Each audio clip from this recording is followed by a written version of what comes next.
and I'll be talking on innovation in the greenfield this afternoon. For those interested in a wider range of railway technology, project updates,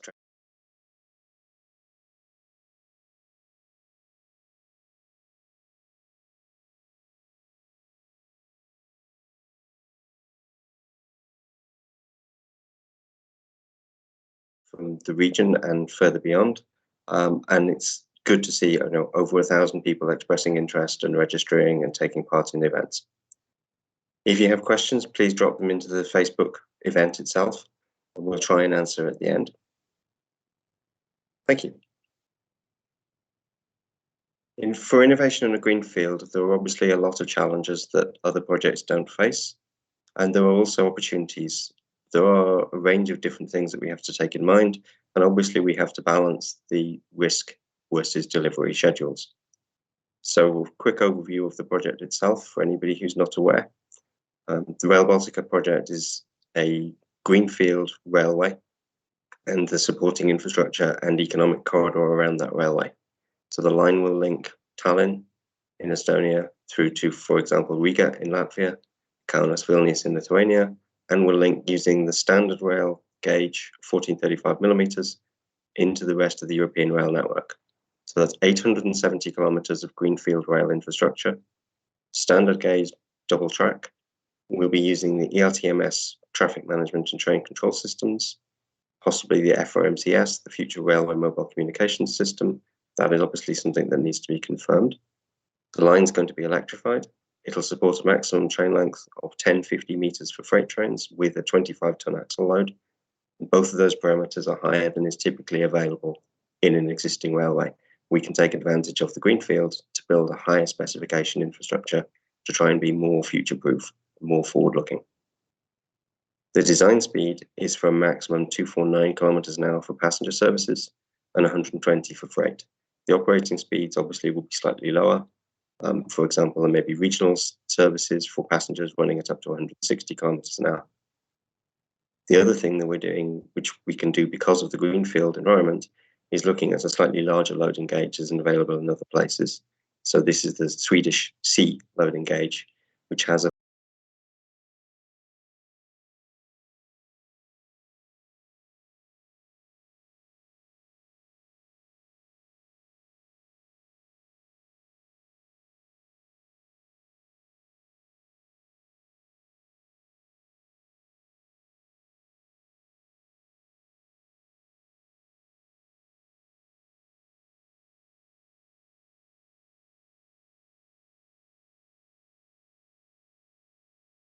in each country, across national borders, and serve local communities throughout the region. So what is innovation in our context? Innovation obviously means different things to different people. We're looking at innovation as not research and development. We are not an R&D project. We are not undertaking research and experiments of that sort in this project. There is the timescale and the risk do not make that a responsible thing for us to do. What we can do and what we are doing is looking at technology readiness. What is there that has emerged recently since the most recent railways were built? What can we transfer from other industries? So, for example, from IT, from telecoms, maybe from the energy sector or from oil and gas, where there's a lot of work being done with machine learning, advanced analytics, and so on. So we can take those ideas, we can look at the ones that are appropriate for us, and we can then look at combining them. We can integrate different things. So, for example, a truck and a crane, giving you a mobile crane. Those kind of things are taking existing technologies, perhaps looking at them in a slightly different way and integrating them. We'll then run demonstrations, evaluations of those things, which will lead to implementation recommendations for the project. And it could be that some implementation recommendations will be that this technology is not ready yet. Or it could be that for a particular supplier, we have to say, this could be ready if the following things can be done. But obviously at all those stages, we have to look at the timeline, the budget, and what can be delivered. It may well be the case that some technologies are nearly ready, and that's one area that we're looking at very closely. We also have to consider sustainability. It is a greenfield project. Obviously, there will be some construction, that's unavoidable, but we can look at the longer term goals. We can look at sustainability as a whole. So you can see on the screen the full sustainable development goals. They're not just the environment. Obviously, there is climate action there, but we can also look at clean energy. We can look at promoting economic growth, whether that's new transport links or other synergy items. We can look at industry, innovation, infrastructure, more sustainable cities and communities with cleaner transport links. And also in the delivery and the project itself, we can look at more responsible consumption, production. So one example is when we're looking at energy, perhaps we can look at, is it possible, is it feasible, and is it viable to commit to sustainable energy sources, renewable energy sources for the electrified infrastructure. During the delivery, well, we have construction teams. What else can be done at the same time? What are those synergies? And also, let's look at the life cycle of the infrastructure as it's being planned, not just delivery, handover, and that's it, but how long will those assets last? How long is the built environment to be designed for? That leads us to looking at forward-looking infrastructure. So we're planning for decades for physical construction, not years. For those who work in industries like IT, a planning cycle of 2 to 3 years may seem quite a long time. I'm from that industry originally quite a while ago. I remember two to 3 years being quite a long time view. The railway infrastructure is being planned for decades. Physical construction, the large assets, so earthworks, embankments, and so on, will be planned for 50 to 100 years. More operational assets, so especially IT, digital assets, and obviously not on that timescale, but we need to look at their lifetime. We need to look at their life cycle, and we're trying to look at what will the transport environment be like in time to come. So we can look at multimodal integration, whether that's passengers or freight, making it easier to change from one mode of transport to another. That may be from a ferry to a train, from a plane to a train, or the other way around. Maybe moving a shipping container from a ship to a train to a truck for the last mile. It may be using drones, potentially fuel cell powered drones, for overhead monitoring. If there's an incident, a drone can probably get to the incident and have eyes on site faster than you would get by sending people. We can look at sensors, machine learning, predictive maintenance, and build these things in. We also need to look at future developments. So whether that's an autonomous car, how is that integrated at a station? Is there a charging point, for example? Autonomous freight vehicles, whether it's the tractor to pull a semi-trailer around within a terminal, or whether it's a full-scale freight truck. What's being done with alternative fuels? What infrastructure is needed to support fuels that may be in common use in 5, 10, 15 years' time? That may just be electrified with occasional other supports. Perhaps trains will be mainline electrified, but with battery for some sections. Perhaps it'll be other solutions like fuel cells in combination with supercapacitors or hydrogen or more batteries, as well as the electrified infrastructure. And there's also the concept of the physical internet, which we'll come back to. For operational systems within the railway, there are obviously different categories, different types of system.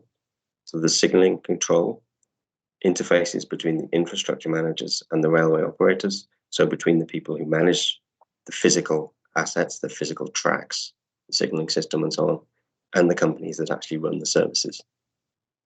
There's ticketing, travel management. How do you integrate those kind of areas across air rail, air maritime, rail maritime? How do you look at freight management? How do you integrate those things? One of the key things is making sure that you have open data standards.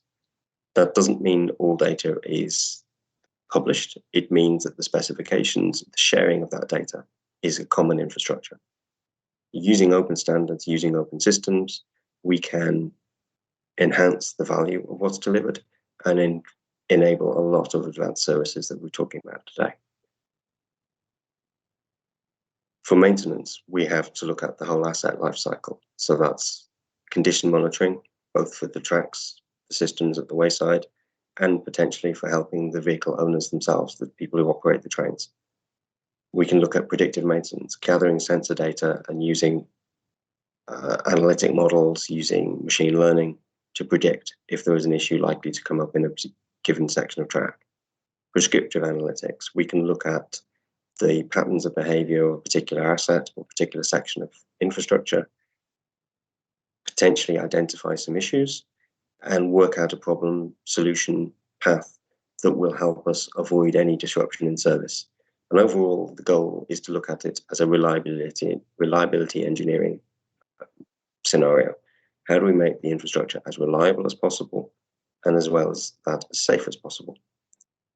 All of this has to be done with, across multiple organizations, interoperability across those organizations, whether that's a freight operator, whether it's passenger services, whether it's the infrastructure management organization, whether they're suppliers, they're contractors, maybe it's a field maintenance team, but also organizations that are outside the rail, but direct stakeholders such as first responders and other emergency services.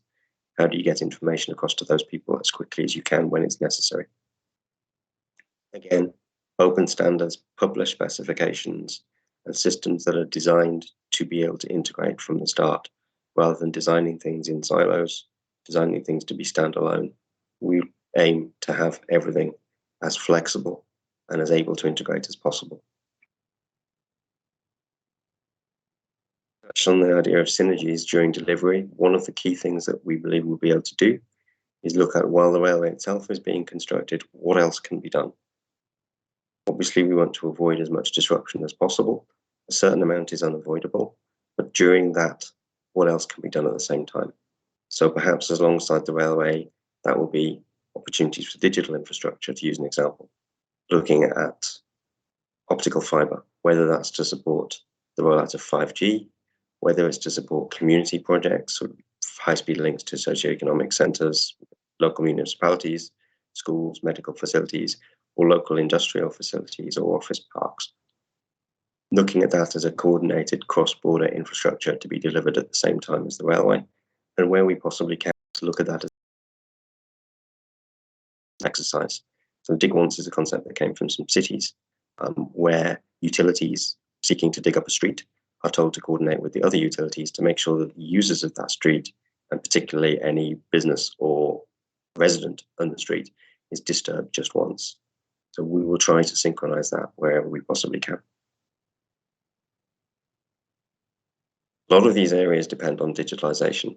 I'm not going to go through everything that's on this slide because obviously that's far too much for this afternoon. But just to give you an idea of the range of different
applications where possible and using standards.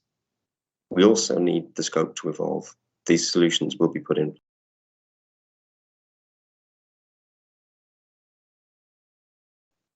One of the things that sometimes is seen in existing railways is solutions are put in place when the railway is delivered, and then they're not really upgraded until there's a chance to upgrade the entire railway. One of the things we want to be able to do is have a solution that's delivered, and where a particular component needs to be upgraded, you can upgrade just that component. That also comes back down to specifications, standards, interfaces. It also has the effect of increasing the potential supply market. If data are based on standards, if data storage is in a known mechanism, a known method, a known format, then potentially there are new opportunities there. So if somebody, perhaps at a university or perhaps a startup, has a new algorithm they believe is relevant for railway maintenance, then if the data is in the standard, they can look at how can that be tested, how can that be demonstrated, how can either us during delivery or the future operators look at using their algorithm to see if it makes sense, put it into a real environment with a known data format. Much easier to create opportunities and to help with the wider goals of the project. So beyond just the railway, but also looking at economic job opportunities and creation of gross value add. So how do we do these things? How will these things work? First thing we're looking at is using multiple sensors. How do you fuse that data? How do you link these things together? Because we're a greenfield, we're in the very lucky position that all of our design and all of our build information is in BIM, Building Information Management Systems. I believe there are other academy sessions that will cover that. We will have from there the as-built based data. So there'll be the design data, the as-built data, and then sensors can aggregate and can build on that. So whether those sensors are big data type sensors with maybe optical fibre sensors that are generating a terabyte a week, whether it's a weigh in motion sensor that weighs each axle of the train or even each point of contact of the train as it goes past. That will generate some data, but not in the order of terabytes. Video, again, can generate vast amounts of data, but it can also be processed locally. There may well be, there are likely to be, smaller point sensors. For example, a vibration sensor in a particular area can tell you about the wear on the infrastructure and can perhaps alert problems before they begin to grow. There are open standards that can be used for some of these areas. In other areas, there are not. But there are off-the-shelf tools for this kind of data integration. And one of the things that we intend to do is to look at using standard, familiar tools as much as we possibly can. We believe that use of those tools, of open standards and systems, again, will help create more opportunities and will also help with the life cycle of the overall infrastructure. If the standards, if the components, if the tools are known by a wider range of companies, by a wider range of people, it's easier to then say, we want to swap out this particular component for this new component. It's easier for people to test. It creates more opportunities and helps with the overall life cycle. More specific areas, we're looking at concepts around auto ID. So that's the automatic identification of a particular system, a particular asset, a particular location. That might be a load carrier such as a shipping container or a rolling cage or even a pallet. It could be an item such as a wagon or a locomotive. It could be a location such as a station or a particular point on the wayside. Some of those areas are fixed, some of those areas are reusable, some are movable. We need to confirm the ID. For example, the ID of a locomotive before it's allowed on the infrastructure. You need to check that locomotive is approved for use. At each process step, those IDs can be captured, put into a central repository, and that will give us the potential for use in services and maintenance. So whether that's a service monitoring tool that gives you the real-time location of a load carrier, the real-time location of a train, or whether it's a maintenance history of a particular asset or a particular component, all the way from the factory in which it was manufactured to delivery to the work site, to installation, sign off and acceptance of the installation, commissioning and testing before the railway starts service, and then any maintenance activity on that component. The entire history can be captured, can be linked with the BIM data as well, so that there can be a single automatic, autonomously read identifier that will allow a complete history, a complete view of that asset, that item. Those IDs may be read using RFID. There are other carriers. There are small tags available using things like Bluetooth. Obviously, there are range considerations with those. There are also things like barcodes. In the rail environment, that's slightly harder because obviously, as you can imagine, most things are outdoors. They may not be clean enough to get a read on a barcode. It may be that you need to read it from a safe distance away, which is obviously much harder with a barcode than with, for example, an RFID reader with a 5 or 10 meter range. Those things, again, can be done using open standards and systems. There are ISO standards, there are European standards for this kind of identification. So, for example, EN 17230 covers using RFID in rail for reading the location and the type of a rail vehicle. Again, that information can all be used for services, for maintenance, and you have that event-based information repository. When you have all of that data collected and you have things like an ID on which you can correlate, you can then look at streaming data analytics. The sensor data comes in, it's cleansed, it's validated, and then it's aggregated. Some data will be static or slow. It doesn't change that often. And that will be things like static data will be the design. The as-built information will be static. It may be slow at first if there was maintenance during the first initial phases. There's also data such as service patterns. What's the timetable? When is a freight train going to run?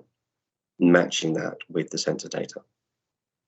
There are a lot of different choices for architecture, and we're not going to go into those this afternoon because that is an entire complicated area in itself. But we will be able to do real-time dashboarding for people in control rooms, people in operation centers, but also maintainers and maintenance contractors. That data, based around open standards, will also all be able to go through machine learning processes, through statistical process control to get early warning of things, and also look at some analytic tools, look at perhaps some predictive, prescriptive, and the reliability engineering aspect that I touched on earlier.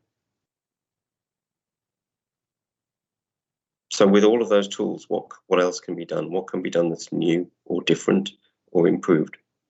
One of the first areas that we've been looking at is the integration between air travel and rail. Obviously, under the Green Deal and government climate commitments, there is a push to try to reduce air traffic, air transport. There's also the fluke scam, flight shaming movement. Again, we'll try and persuade people, if you can travel by rail, perhaps that's a better option. But some flights are unavoidable. If you have an intercontinental journey, that's very difficult to do by train in most cases. Let's make it as easy as possible to use the train to get to the station or between stations. So let's have a service where you can check or drop your luggage at the station, get a real-time confirmation on the ticket, have a luggage check process the same as you would when you drop your luggage at an airport.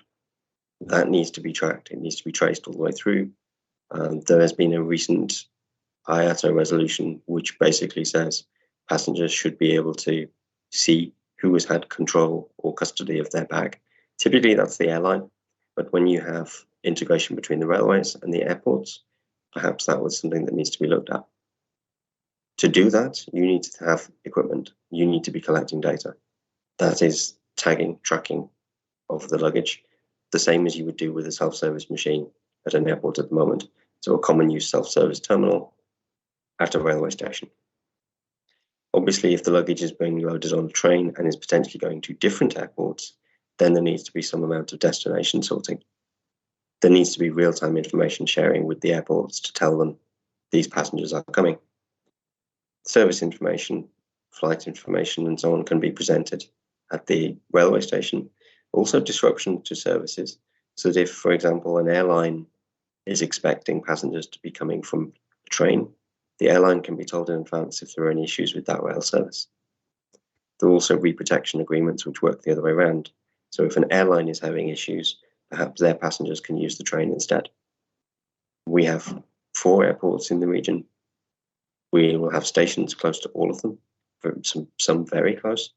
So we have a lot of opportunities to do a world-class job in air and rail integration. So what else can be done?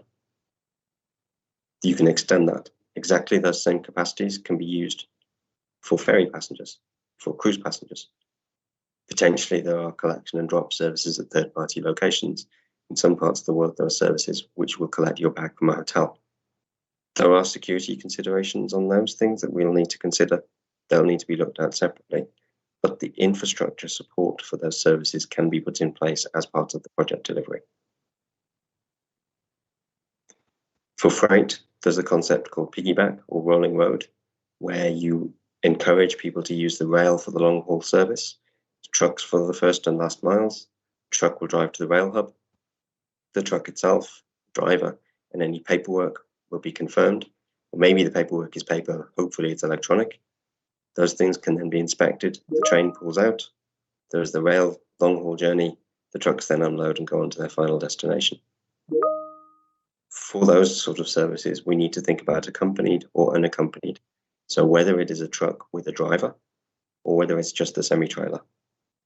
We also want to look at, can that service be offered in smaller locations, for example, a regional hub?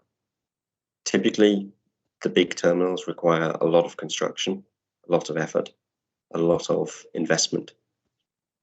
Perhaps there's a way to make them possible for smaller locations and have a regional hub service as well. The impact of autonomous trucks on these kind of services needs to be studied. And again, we're looking at event-based information. So that links back to that auto ID concept. If you track the events, you have a real-time view of what's going on and what's where. And you can then share that data with the freight owner, with the truck operator, and so on. Trusted data exchange again with standards-based systems. Then there's the concept of the physical internet. So the principle behind the physical internet is very similar to the way that data networks work. A message is not necessarily sent in one piece. An email doesn't go as a single box from A to B. It's broken up into packets. It's broken up into messages, individual items that are then reassembled. So for a given cargo, perhaps it's in 3 or 4 pieces and they go via different transport modes. As long as they get to the destination at the same time, that's achieved the freight owner's goal. Maybe there's ways of doing that to make more efficient loading, to make sure you always have a full truck or a full wagon, to make sure when you're collecting packages or delivering to a hub that it's as efficient as possible. That requires visibility. It requires seamless booking. In many cases, people prefer reliability above speed. You also need to think about freight matching. If you have a half-filled wagon, how do you fill the other half? There are some rules that will mean some cargoes can't be mixed together, or a particular cargo, you can only have a certain volume or a certain weight in any one wagon. So that's a more complicated area that will need to be considered. But there's a lot of work being done in other places that we will learn from on that. Intermodal transport has exactly the same considerations. How do you link data? How do you share efficiently that onward distribution path? And how do you link the last mile? We will be able to extend and hopefully build solutions that can allow these facilities in the future. And we have to look at the life cycle. We have to look at how do you optimize assets? How do you optimize for cost, but for reliability, for safety?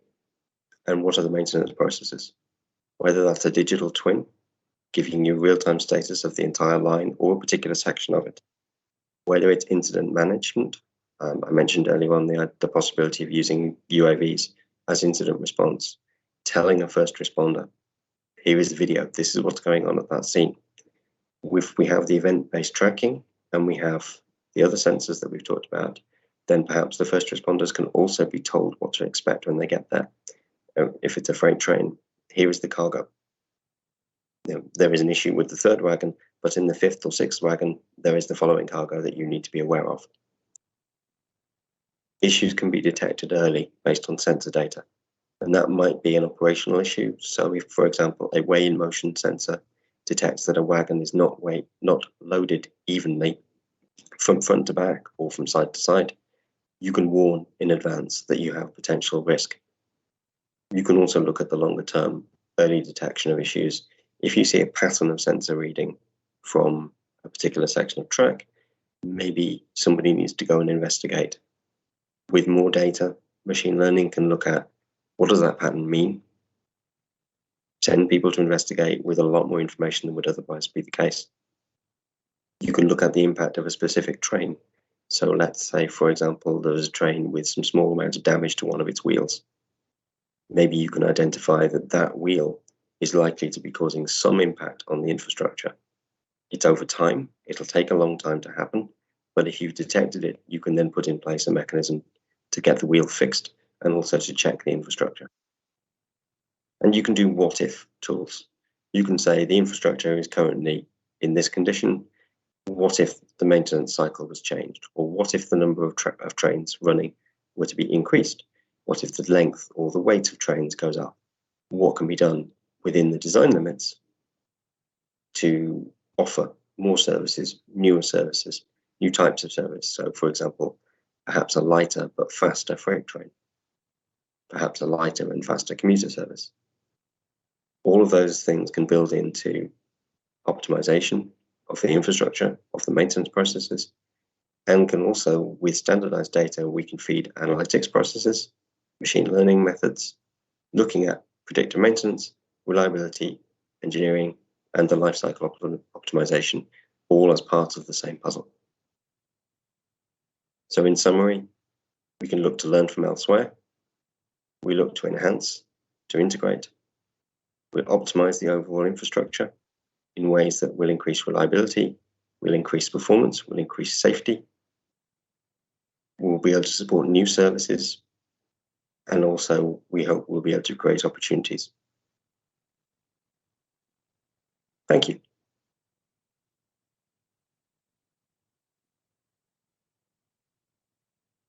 Okay, let's see if there are any questions.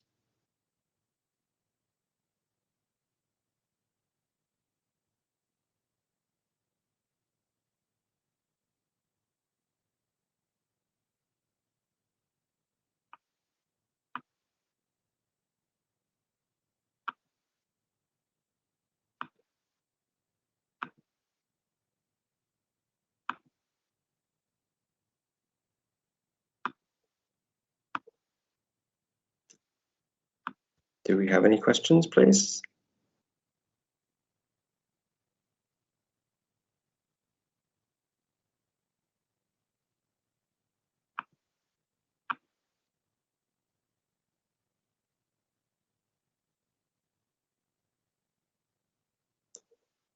Okay, with air and rail, yes, there are different forms of agreements for the different sectors. There are very different international agreements. There are terms and conditions that apply, and we will have to look at those.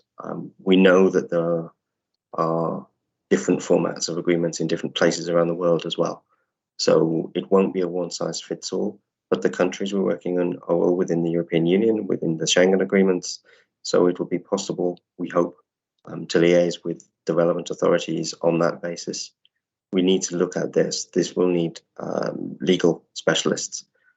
At the moment, we're considering what needs to be built into the infrastructure, how the services themselves can be designed, and over the next period of time, while things are being developed and implemented physically, the service design and the legal environment can also be investigated further. So there's a question about sustainability and IT. A lot of what I've just described requires digitalisation. It requires a heavy use of data integration, and requires or creates options for machine learning, for analytics. A lot of the reliability engineering topics require that level of data analysis. One of the things that we can look at is IT systems themselves, the IT hardware. There are things that can be done learning from what are called the hyperscalers, so the really big users, whether that's Microsoft Azure, whether it's Amazon, whether it's Google Cloud, but also the really big commercial users. Some of the telcos have massive data centers. And they've put a vast amount of effort and investment into things over the last few years. So, for example, reducing the power consumption of a server by, instead of having 4 or 5 fast fans, allow the server to run maybe 5 Celsius more, but have 2 slower fans. So you have more efficient overall behavior because you have fewer fans, less energy used. For anybody working in that environment who's heard a data center with those small fans going at full speed, you'll know it makes a very big difference. You can also say what materials are used in those servers. Do the servers have any plastic labels that they don't need? Are the materials that are used recyclable, or are there any kind of circular economy options? What happens to systems at end of life? In the hyperscalers case, they tend to get equipment about a year ahead of where it hits the main commercial market, and they keep that equipment for maybe a year. So what about looking at what is perhaps 1 year behind that leading edge with them? Because you have proven systems, you have more reliable systems, and maybe we should be looking at those. There's also the disaggregation. I talked about standardization and having standard interfaces. So if one particular component reaches a stage where you want to replace it, if you have those standard interfaces, then you can do that swap a lot more easily. That just doesn't just rely on components or apply to component swap out. It could be, for example, hardware is fine, but the software is now out of date and needs a major update.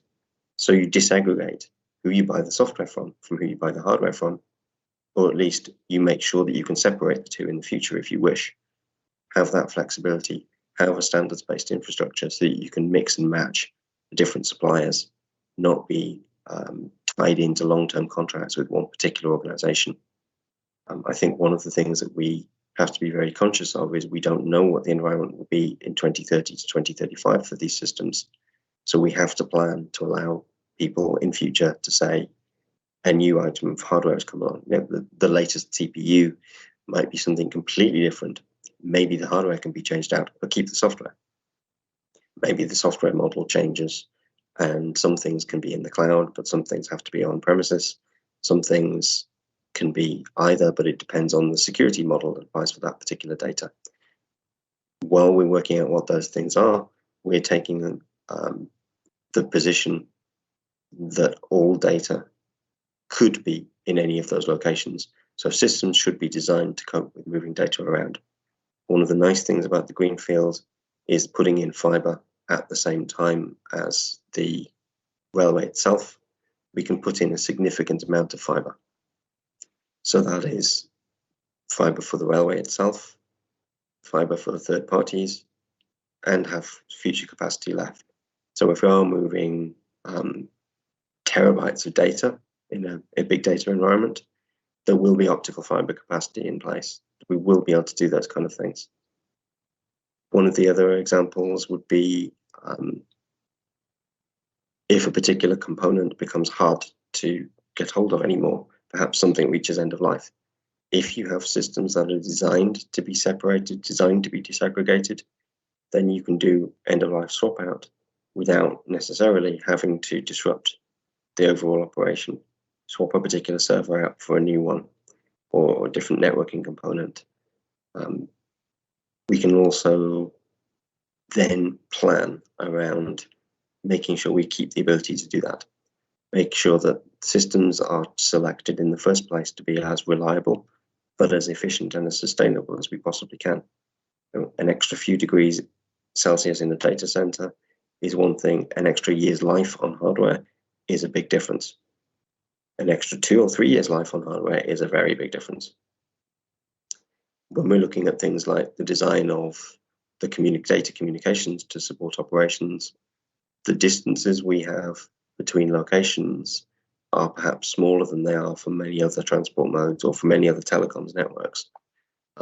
We have options with some passive networking infrastructure that maybe aren't available to a telco that's looking at thousands of kilometers. Those kind of things will also help with the power footprint. Also, the things can be deployed in the field alongside the railway. If they don't need a power supply, That's definitely a plus. Fewer power supplies means fewer cables. It also means fewer things to maintain, fewer things to monitor, fewer things to go wrong. And the overall approach of keeping things as sustainable, as optimum as possible from a life cycle management becomes a lot easier to achieve. I think the other thing that we can bear in mind is when we're looking at those disaggregation messages, we're not the only people that are doing this kind of thing. There are a lot of industries that are taking technologies that have emerged from the telco sector and the IT sector and saying, how does this apply in my industry? So earlier on, I think at the beginning, I mentioned oil and gas. There is a great deal of work being done on analytics and real-time data for the oil and gas sector, who have huge data sets. And they're looking at the efficiencies from people like the hyperscalers to say, can they cut their costs? If they need to do certain things on premises, is there a better way of doing it? Is there a more efficient way of doing it? Also, there's been developments related to communications and sustainable IT in the field of 5G, where you may have a base station at each mast, but in the 5G world, maybe you don't. Maybe you have the radio at each mast, but the rest of the base station systems are concentrated, and perhaps you have one base station, one distributed unit in 5G for every 4 or 5 remote radio units. You're consolidating the equipment, which means you can use a small number of highly reliable, efficient systems, but you don't have as much equipment out in the field. You don't have as many locations to maintain. You don't have as many places to send people to. You can plan maintenance around one location instead of 5. And that equipment is usually designed for the telco industry to a standard called NEBS, which is very close to, it's not the same as, but it's very close to the standards that are required for the railway. So one of the things that we've started to look at is where are the differences between those two, and what do the equipment manufacturers need in order to bridge that small gap. The gap is small. There is one parameter in particular that would need to be changed. The railway has typically a lot more vibration than other systems, but we don't have the big temperature swings that some of the telecoms equipment is designed for. We don't have some of the same concerns about variation in power supply that some of the telcos have. We do have that vibration issue. So in terms of sustainable IT, it becomes a question of where can equipment go, where data can be stored, not what is possible, not what do we need to do. Do we use off-the-shelf servers that we buy, a standard machine? That's always an option. But we also have, because we're a greenfield, we have the option to look at bigger picture, to say, what lessons can we learn from other industries? What can we bring across?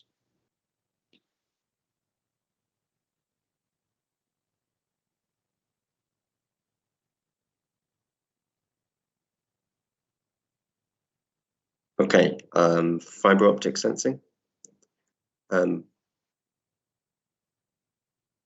One of the areas to consider, I mentioned fibre sensing. The nice thing about having the new infrastructure is that we can put in fibre for all the telecoms and data needs, as I mentioned. We can also use some of that fibre as a sensor. So a fibre optic basically, forgive me if this is too simplistic, fibre optic basically works by shining a laser down a fibre, and there's internal reflection within the fibre. The link is detected at the other end, and there's communication between the two ends. Some of that reflection comes back to the original sender. And if you can capture that, you can determine things about the fibre itself. So if there's any vibration in a particular area, you can effectively hear the vibration because of the effect on the light. That means you can detect quite accurately anything that's a source of vibration. So where there is a train, there's obviously vibration. You can detect the train location to within perhaps 10, 15 meters. You can also detect characteristics about that train. If the vibration is at a particular frequency or shows a particular pattern, you can establish that this is something that needs to be looked at and where it happened. So you can track a particular section of the infrastructure to see, is there something that needs to be examined. You can also, if you have the auto ID concepts and you can identify the particular vehicle, you can link that together. So you can also see if there's a problem with a particular train based on the vibration detected from that train. That will pull in a lot of data, and fibre sensors can generate perhaps terabytes a week. That is one of the areas that we do need to look at, is how can that data be analysed quickly. In some areas, you might want to have real-time information, but for a lot of areas, you're looking at longer-term analytics. So, for example, if there's a disturbance in the earth under the track, you want to know that that's happened and get a team to go and look when you can. If the pattern of vibrations changes, that can be an early warning sign. It can tell you that something has happened. Those can be linked together, and if you see the same pattern at the same location, regardless of train, you know that you send someone to the location. Maybe you detect something that means you need to go and look at a train.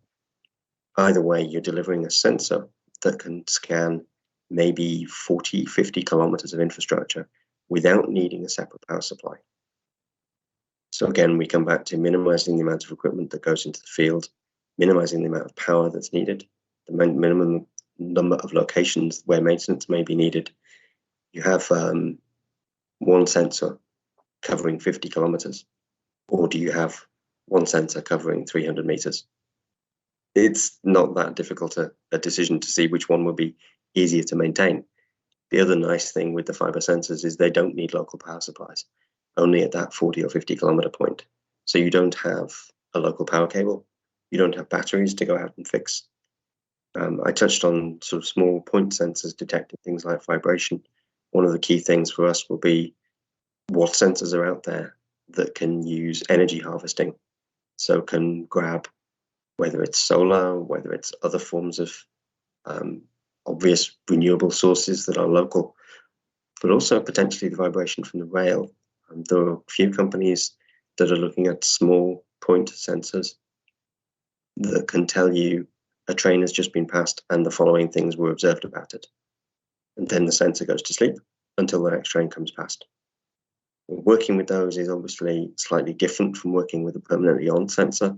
And that's one of the reasons why we want to look at demonstrations, evaluations, looking at what's possible, how to integrate all of that data.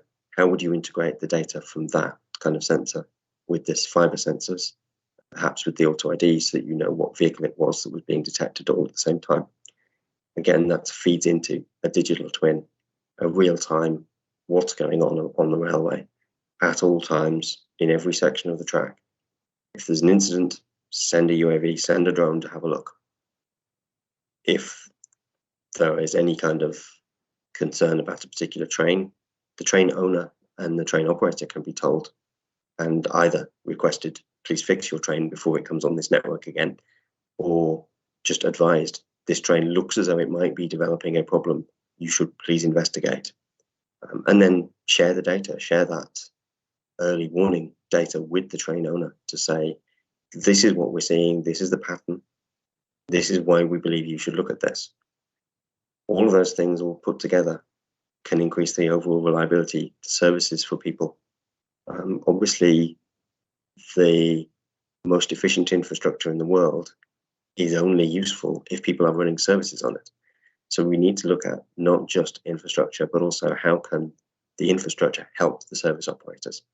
How can the infrastructure that's implemented help people run more effective, more efficient, more sustainable transport?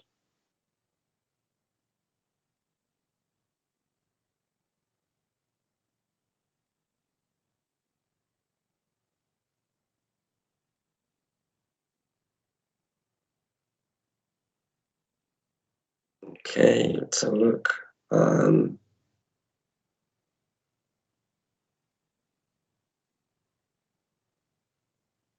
again, to touch on something from Air Rail, actually, and I mentioned more efficient options and potentially the idea of a faster, lighter, smaller freight service.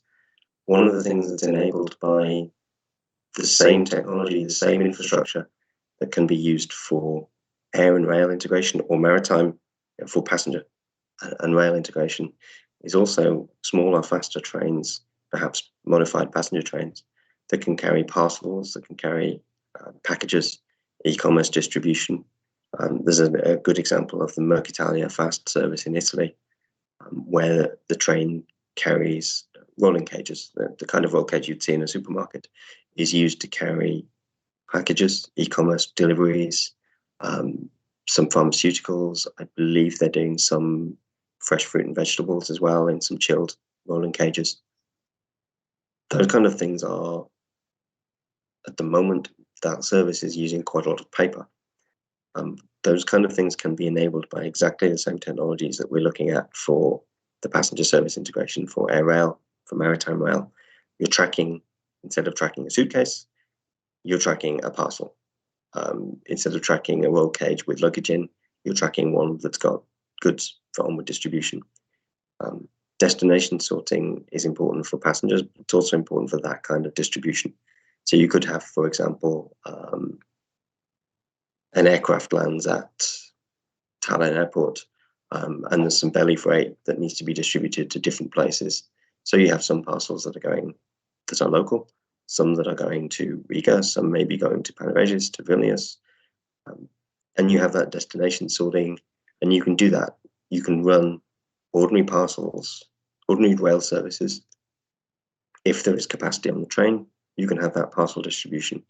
It also means that you can have a level of automation in that freight, and you can have that physical internet contact scenario where a local station could perhaps have 2 or 3 rolling cages that are dropped off, and maybe they go into a parcel machine, or maybe they go to an autonomous truck that does the last mile. So you could potentially have a feeder warehouse near one of the main rail hubs that feeds onto the train.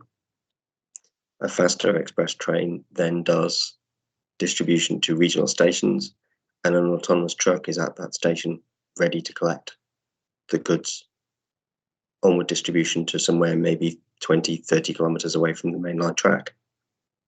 Alternatively, if you have that piggyback scenario and autonomous trucks involved, you could potentially have a mainline hub that takes the autonomous truck to a regional hub. At the regional hub, the truck is unloaded and goes off and does its own last mile distribution. Perhaps it goes to 4 or 5 towns that are maybe 30, 40, 50 kilometers from the mainline track, and then it comes back at the end of the day and gets the train home. Those kind of things are all possible with that level of digitalization. It does, obviously, that level of digitalization again comes back to what I was saying about sustainable IT, the importance of open systems, standardized interfaces, make sure that we have components that are as interchangeable as possible, disaggregate those systems. Applies the same principles to the physical infrastructure as well. Make sure we use standard off-the-shelf things where we possibly can. Maybe a rolling cage is just a standard thing. In the rail environment, maybe they need to be a little stronger, a little more sturdy than they usually are. If they're carrying luggage, they definitely need to be more secure than they often are. They need to be tracked. Again, event-based tracking, auto ID. So I hope it's clear that all of these things fit together, that there is a pattern around integration, and that all of the things that I've talked about are possible with adaptations of today's technology. We're not looking at pure research for any of this. We're looking at taking off-the-shelf systems, off-the-shelf components, looking at them in a slightly different way, demonstrating, validating that the approaches can work, and then we can make recommendations. We can make the case that people will be able to run these services. Doesn't mean that people will run the services, but we can show people what's possible. And more importantly, I think we can design the infrastructure for the long term to look at a more sustainable long-term transport environment and the opportunities that come from that. An economic corridor, not just a railway. Look at what can be done beyond the immediate phases. What's done for the long term? What impact can the project have beyond railway construction? As I said, an economic corridor, not just the railway.